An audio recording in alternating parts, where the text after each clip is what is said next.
Point वर तर आजचा आपला मोटिवेशन आहे, कोणताही निर्णय हा विचारपूर्वक घेतला पाहिजे. बरोबर.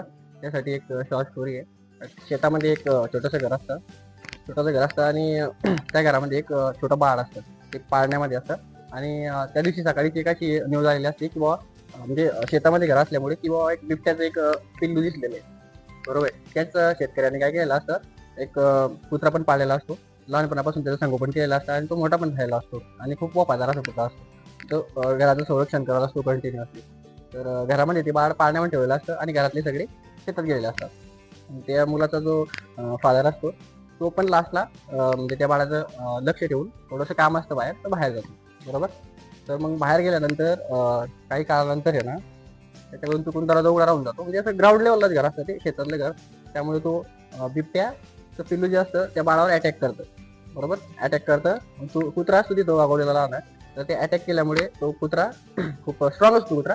तर ते बिबट्याच्या पिल्लावरती तो पण अटॅक करतो नाही का, बाळा संरक्षणाच्या अगेन्स्टमध्ये म्हणजे नाही का.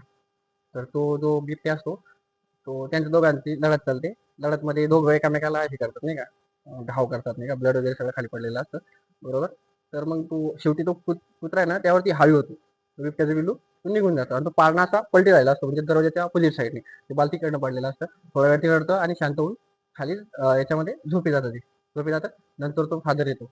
बरोबर. तो फादर बघतो तर तिथं ब्लड वगैरे सगळं पडलेलं असतं. सगळं ब्लड वगैरे पडलेलं असतं.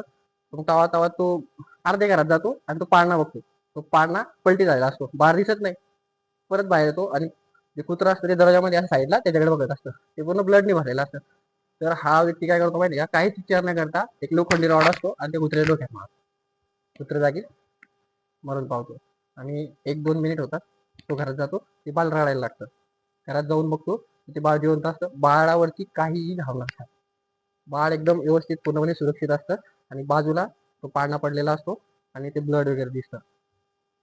त्याला खूप पश्चाताप होतो. त्याला ते नंतर लक्षात येते की बाळावरती काहीतरी अटॅक झाला होता किंवा काहीतरी प्रॉब्लेम झाला होता म्हणून याने तिथं हे केलं होतं. त्यामुळे तो ब्लड म्हणजे त्याला गैरसमज असा होतो की त्या कुत्र्यानी म्हणजे आपल्या कुत्र्यांनीच आपल्या बाळावर काहीतरी केलेलं आहे. सांगण्याचं तात्पर्य हेच आहे, त्यांनी जो निर्णय घेतला होता तो निर्णय हा पडताळणी करून व्यवस्थितरित्या विचारपूर्वक घेतला असता तर त्याचा तो वफादार कुत्रा त्याच्यामध्ये असतात. असंच आपल्या रिअल लाईफमध्ये होतं. कोणी जर काहीतरी आपल्याला सांगितलं तर आपण त्याच्यावरती लगेच ट्रस्ट करून घेतो.